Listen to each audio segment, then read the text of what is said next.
Hey guys, just a quick actual visual of me today because what I'm going to do is a bit of a tutorial with my new screen capture program on how to do some of the artworks that I do, and obviously you haven't seen them before, so I'm going to show you one of them first and then we'll get started. So let's do it!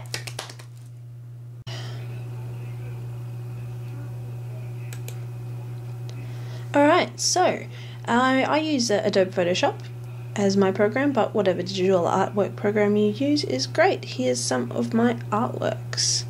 They're all made from photos. So I have a photo as the original picture, and then I just work from that, and you'll see my method when we go through it. So you just need to basically go through your files, find a photo on your computer that you want to use, or you can use an image from the internet, like whatever you want to make into your artwork. I generally do just pictures of my friends and myself, but sometimes, as you can see here, I do pictures of my friends as the characters on movie posters. So I'll take the poster and the picture and put them together so that it ends up with my face on a character's body. So here's the picture that we're going to be doing today. I picked this one just because it's quite simple and easy.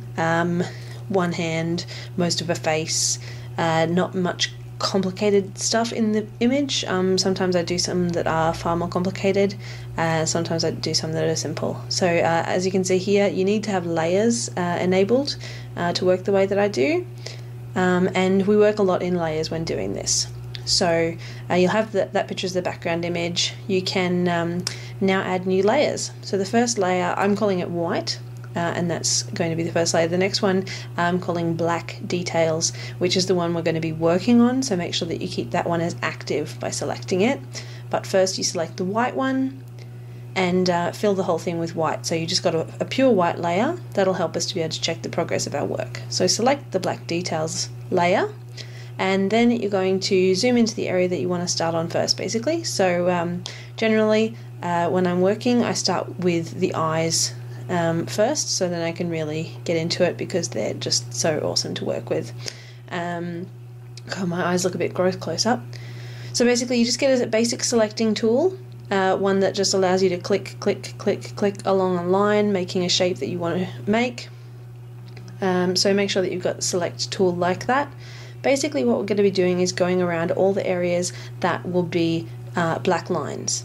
So anything, any black areas, so anything that is basically a defining line, you'll see what kinds of things I select as this, but basically any line that helps to create the outlines of any part. So for example, here I'm doing around the top of the eyelid and down the side of the eyelid because that's a shady area, gets to a bit of a wider line.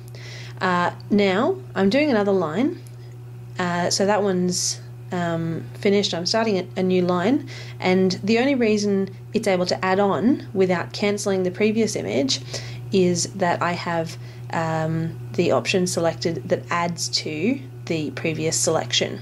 If you just have the default selector tool, it will not add on to the previous selection. It will cancel the previous selection and start a new selection, so you need to make sure that you have that that one selected. It's up here in the left hand corner, so you if you're using Photoshop, it's up here at least, and the second one adds on, then the third one along deletes from. So make sure that you've got the right one. It's pretty basic. Now I'm going to speed this up a little bit so we can just get around the basics of doing the eye. You can see the basic method for doing it. So even areas that are covered up, like that line that's covered up by eyelashes, because they're eyelashes and they might have gaps between them, I'm leaving that so that just in case there's a gap between eyelashes, you'll still be able to see the line along the bottom of the eyeball. And when you're doing this, you don't need to worry about doing every single line available to you. Like, as you can see, there's some lines underneath my eyes, creases in the skin underneath my eyes, but if I was to do them, I would just make myself look really, really tired and old. The less lines, the prettier the final product is going to be. So now, as you see, I've used a sphere tool to be able to do the pupil. Basically same way as working with any other selecting tool, but that should be able to be worked out pretty easily by making sure that you are always either using the adding to or the taking away tool. Never use never do it unless you know what tool you're using at the time, because it can seriously screw it up. But thank goodness for the undo button. My favourite thing in the world. Now, when doing these artworks, one of the most annoying things in the world is doing hair. Now, big bulky bits of hair like they are on my head in this picture are not so much of a problem, but eyelashes are a little bit of an ass, and stubble on men's faces is an absolute ass. Doing every single little hair is one of the biggest pains of this style of artwork. Eyebrows generally aren't too much of a problem for me because I generally just do a big bulky shape around them, as you can see here. So just basically shape the eyebrow as you want it, and yeah, making sure to do all the areas that are just shadowy areas, because they also need to be defined, or you'll just look like a a flat palette with features. Alright, so now we're up to actually colouring in those black lines. So I've done that section. I've got a pencil tool, got the black selected, and just colouring them all. So that's all you need to do, colour it in. And because we're on our black details layer, that's not actually going straight onto the picture underneath. That's on its own layer by itself. So we have 3 layers: the original background image, the white layer, which I'll select so you can see the black details as they are. There we go. And that way you can check your work as you go, but all the time underneath, safe and sound, is the original picture. So if you decide that you don't like what you've done so far, you can just delete the black details layer, make a new one, start again, or just change pictures and start on a different one.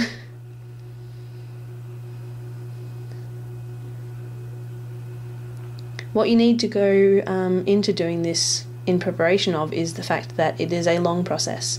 I'm speeding this up quite significantly, but the process actually took me about 2 hours, and I have been doing this for quite a long time, so I've developed the skill to do it quite quickly. But if you're just starting out, don't expect to finish one of these in an hour. It's a full afternoon of work generally if you want to do it really well and detailed like I do. Of course, you can do simplified versions. In the images that I showed you at the start of this video, some of the first ones I showed you were the first ones I ever did, and they were very simplified. You just did basic shapes around the basic areas of the face. It's only because I've done it so many times that I've gotten to a point where I do them in quite significant detail. Now see, along here I'm allowing for the shadow. So the shadow is just going to be a black area. Rather than having to shade that in when we colour the image at the end, you can just have that as black, and it looks just as good, if not better.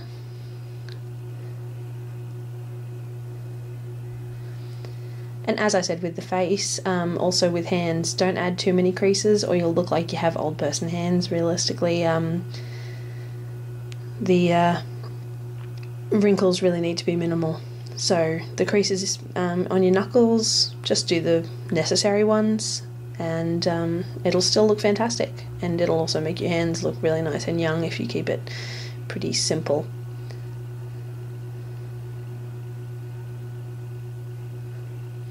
Right, so there's another batch of selections, so we can now colour those in and see what it has developed to becoming now that we've got the lines around the face as well as on the face, and some on the hand.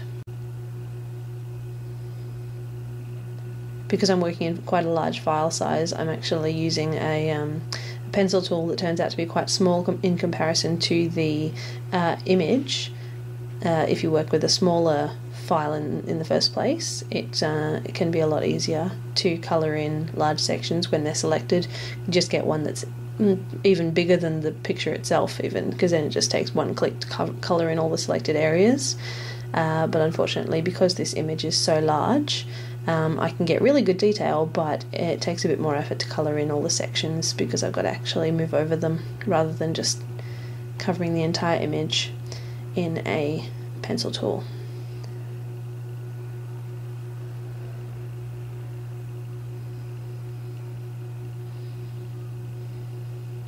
The good thing with doing this as well is that you don't have to have all the details exactly the same as the original image. For example, in this picture I have a hair elastic wrapped around my wrist, a black hair elastic. If I didn't want that in the final image, I could just pretend it wasn't there and do the straight line down on my wrist where that elastic would be. It's pretty easy to just guess where the lines would go if that elastic weren't there. So you make it as you want to.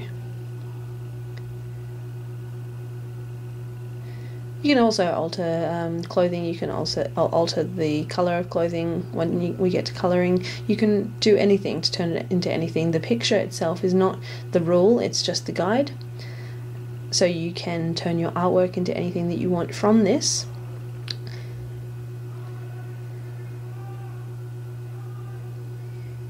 If you're interested in creating a picture like one of the ones that I showed at the start of the video, where it is an actual person's face on an image from a film or a game or anything like that, you need to just do one step more in the beginning of the process. So instead of just getting an original picture and then starting working from it, you need to get the picture from the movie poster or movie image or character photo that you want to build the face onto, and then you need to find a face of yourself or one of your friends or whoever you want to work with that fits to that photo. So you can't just go, oh well, I want to put this head on this body, because the body isn't necessarily on the right angle to easily hold that head.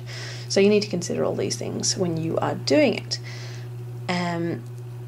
So generally you'll have a original photo, such as Alice from Resident Evil, which was in the list of images at the start. My friend Rebecca is the face on that one. So I got the original picture of Alice with her guns in the rain looking cool, and then I went through all the pictures I have of Rebecca and found a face that was on the right angle to easily do it. And then I was able to put the face from that photo onto the picture of Alice. I merged them together just using pretty basic photoshopping skills, and then you just start as I did here. As you can see, doing hair is a long process. Lots of detail, lots of little niggly bits. But if you look at that, that is all the black lines now complete.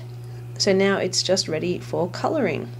So what we do to colour, we will select the white layer and then create a new layer above that. So we can work above the white layer still, but below the black details layer, and we're going to rename that layer so it is called Colours.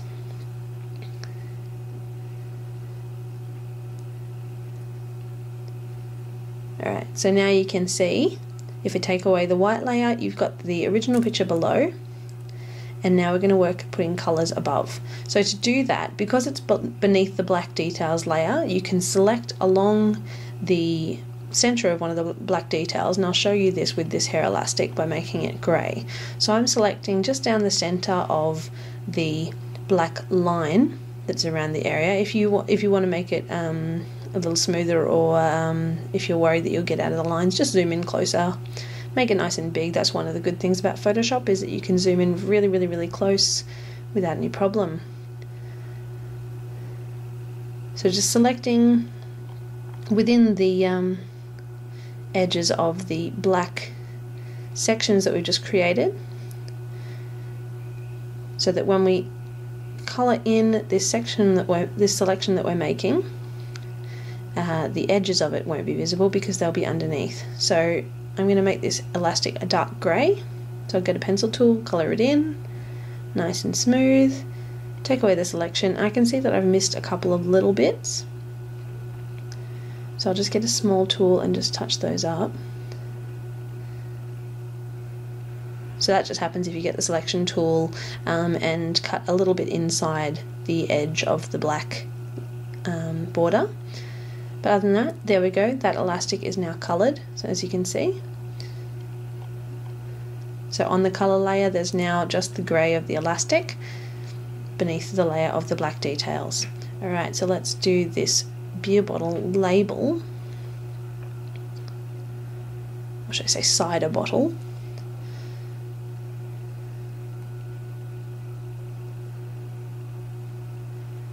So I select it just the same as I did with the elastic.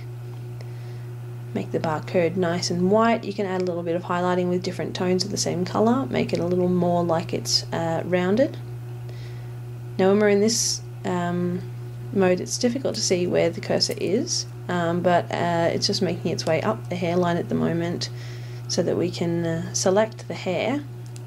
It gets a little bit tricky doing this, but it is a necessity, and it only needs to be done once, thankfully, because once you create the selection and colour it in so that the hair is coloured, you can then create another layer below this to do the skin behind the hair. So you don't need to select that area twice, you just need to select it the once, thankfully, because if you had to do it twice it would be so painful, and I doubt I would do these artworks in the first place, but it's easy enough to make it really fun.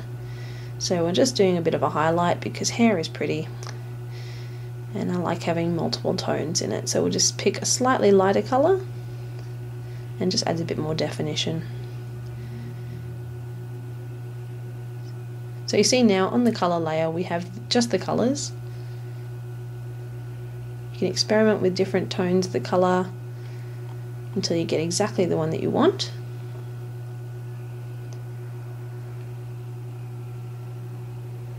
And gradually filling up all the areas that need to be coloured a certain colour.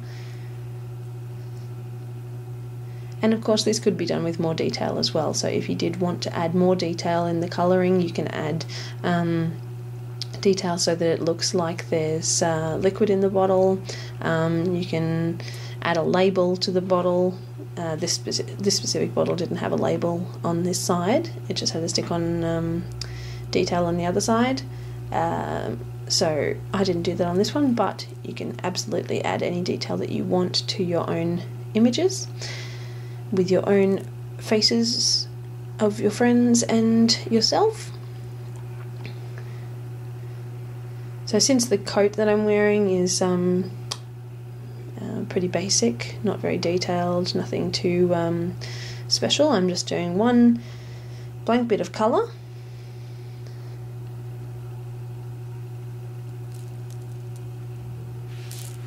Because it's not the point behind the whole thing. Give myself some nice greenish brown eyes. It's not exactly the exact colour of my eyes, but... And you can leave this part white if you want. The parts in your eyes, you can leave them white rather than greying them as I have done, but it does look a little strange against skin tone when you make the insides of your eyes pure white. It stands out to be quite alien looking.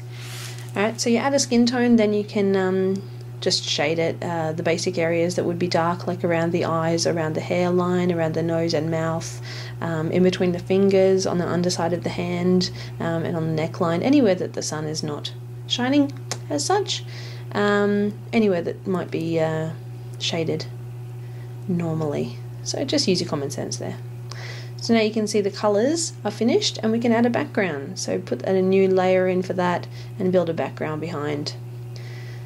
So now, with all those layers separate, you've got the original image, and then we put a white background, add the details, add the colours behind the details, and then add a background layer. And that's a finished image. So when it's finished, you can then go up and save for web, so that saves as a JPEG, GIF, PNG, whatever you like to save as, and you're done. Well done.